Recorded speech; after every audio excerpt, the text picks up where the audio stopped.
जी फाज चौधरी साहब, जी फाज चौधरी साहब। जनाब स्पीकर, तहरीक अदम एतमाद आइन के आर्टिकल 95 के तहत पेश की जाती है। अमूमी हालात में ये एक जमहूरी हक है और इस हक को तस्लीम किया जाना चाहिए। लेकिन जनाब स्पीकर, हमारे आइन का एक और आर्टिकल 5(1) है। Article 5(1) reads as follows: loyalty to the state is the basic duty of every citizen. अब यहाँ क्या होता है? 7 मार्च को हमारे एक सफीर साहब को एक ऑफिशियल मीटिंग में तलब किया जाता है, अटेंड करते हैं, बाकायदा नोट टेकर्स के साथ अटेंड करते हैं। ये मुलाकात ऑफिशियल, और इसमें दूसरे मुल्क के ऑफिशियल्स भी बैठते हैं। इस मीटिंग की तारीख क्या है? 7 मार्च। इस मीटिंग में हमारे सफीर को बताया जाता है कि इमरान खान के खिलाफ एक अदम एतमाद पेश की जा रही है। जनाब स्पीकर, 7 मार्च को यह बताया जाता है। अदम एतमाद उस वक्त तक पाकिस्तान में नहीं आती, 8 मार्च को आती है। इस वक्त तक पाकिस्तान में भी किसी को नहीं पता अदम एतमाद आ रही है।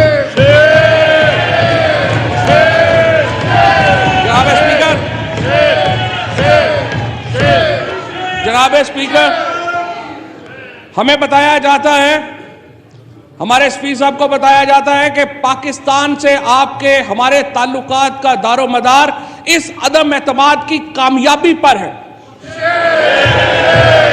और अगर यह अदम एतमाद कामयाब होती है तो यू विल बी फॉरगिवन। लेकिन अगर अदम एतमाद कामयाब नहीं होती तो आपका अगला रास्ता बहुत सख्त होगा। ये एक इफेक्टिव ऑपरेशन है जनाब स्पीकर, रजीम चेंज का बाय अ फॉरेन गवर्नमेंट, और बदकिस्मती से नहीं चलेगी, नहीं मानते। जनाब स्पीकर, इसके साथ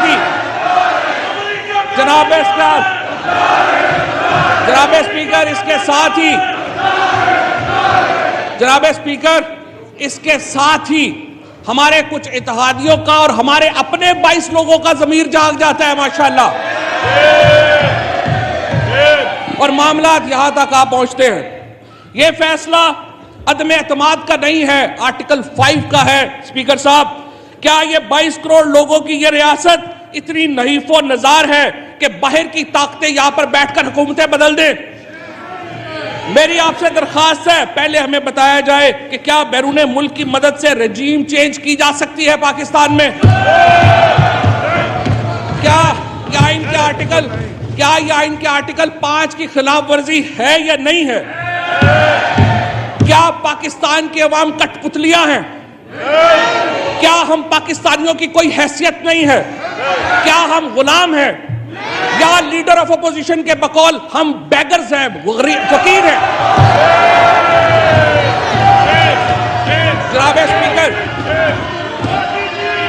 जनाब स्पीकर, अगर हम गैरतमंद कौम हैं तो ये तमाशा नहीं चल सकता। मैं सिर्फ ये कहूंगा कि हम पे जो गुजरी वो गुजरी, मगर है शबे हिजरा, मेरे इश्क तेरी आश्क आकबत सवार चले। रूलिंग इसके ऊपर आनी चाहिए स्पीकर साहब कि आर्टिकल 5 के ये मुताबिक है क्या नहीं है। पहले आप इसकी कॉन्स्टिट्यूशनैलिटी तय करें, फिर आगे बढ़े। वज़ीर आज़म पाकिस्तान के खिलाफ अपोजिशन ने अदम एतमाद की तारीख 8 मार्च 2022 को पेश की थी। अदम एतमाद की तारीख आइन, कानून और रूल्स के मुताबिक होना जरूरी है। किसी गैर मुल्की ताकत को यह हक नहीं कि वो साजिश के तहत पाकिस्तान के अवाम की मुंतखब हुकूमत को गिराए। वजीर कानून ने जो नुकात उठाए हैं वो दुरुस्त है, वैलिड है। लिहाजा मैं रूलिंग देता हूं कि अदम एतमाद की करारदाद आइन और कौमी मुख्तारी व आज़ादी से मुनाफी है और रूल्स और ज़ाब्ते के खिलाफ है। ये करारदाद में मुस्तरद डिसअलाउ करने की रूलिंग देता हूं। ईवान की कार्रवाई रोक की जाती है। फरमान में इस्लामी जमहूरिया पाकिस्तान के दस्तूर के आर्टिकल 54 की शिक 3 के तहत तजवीज़ करदा इख्तियारात को बरवेकार लाते हुए कौमी असम्बली का जुमा 25 मार्च 2022 को तलब करदा इजलास इसके काम के इख्तिताम पर बाज़रिया हाज़िर बर्खास्त करता हूँ। हज़रत कैसर, स्पीकर कौमी असम्बली। स्पीकर ने रूलिंग दे दी है और रूलिंग ये दी गई है जनाब के कौमी असम्बली के जो इजलास में नुक्ता उठाया फवाद चौधरी ने कि ये बैरूनी साजिश के तहत इस वक्त हुकूमत के खिलाफ साजिश की गई है, तो आप इस पर रूलिंग दें कि क्या बैरून मुल्क ताकतों के मदद से रजीम चेंज हो सकती है। तो रूलिंग ने स्पीकर ने अपनी रूलिंग दे दी है और उन्होंने कहा है कि हम इस तहरीक को हम ख़त्म करते हैं क्योंकि इस तरह के इख्तियारात इस्तेमाल किए गए। 54(3) के तहत स्पीकर ने अपने इख्तियारात इस्तेमाल किए हैं। फवाद चौधरी ने जो सवालात उठाए थे उस पर स्पीकर की जानिब से कहा गया है। कौमी असम्बली के डिप्टी स्पीकर ने तहरीक अदम एतमाद के खिलाफ रूलिंग दे दी है। डिप्टी स्पीकर कौमी असम्बली ने तहरीक अदम एतमाद को मुस्तरद कर दिया है और रूलिंग दे दी है। इजलास भी बर्खास्त कर दिया है। इख्तिताम हो गया है उस इजलास का जो 25 मार्च को तलब किया गया था। तहरीक अदम एतमाद पेश की गई थी। फवाद चौधरी ने गुफ्तगू की। उन्होंने बताया कि किस तरीके से साजिश हो रही है, क्या क्या किया गया, और उन्होंने कहा कि इसके साथ हमारे इत्तेहादियों और अपने 22 अरकान के भी ज़मीर जाग जाते हैं। अदम एतमाद का नहीं, 22 करोड़ अवाम का मामला है। बताया जाए क्या बैरून मुल्क की मदद से पाकिस्तान में रजीम तब्दील की जा सकती है। बताया जाए क्या इस हवाले से जो डिप्टी स्पीकर हैं वो रूलिंग देंगे। क्या ये आइन के आर्टिकल 5 की खिलाफ वर्जी नहीं है, ये सवाल पूछा है। क्या अवाम गुलाम है, क्या हम गैरतमंद कौम नहीं है, ये सवालात पूछे गए। उसके बाद डिप्टी स्पीकर ने रूलिंग दे दी और तहरीक अदम एतमाद के खिलाफ रूलिंग दी। डिप्टी स्पीकर कौमी असम्बली ने तहरीक अदम एतमाद को मुस्तरद कर दिया है। फवाद चौधरी जो कि ना सिर्फ वज़ीर इत्तलात और नशियात हैं, उन्हें कलमदान भी अभी एक दिन पहले ही मिला है कानून और इंसाफ का।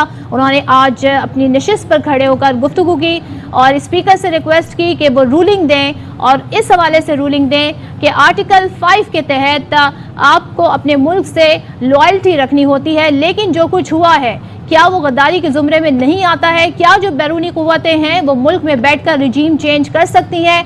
रूलिंग इस हवाले से दी जाए। तो स्पीकर ने अपनी रूलिंग दे दी है। उन्होंने ऑपोजिशन की तहरीक अदम एतमाद मुस्तरद करके इजलास बर्खास्त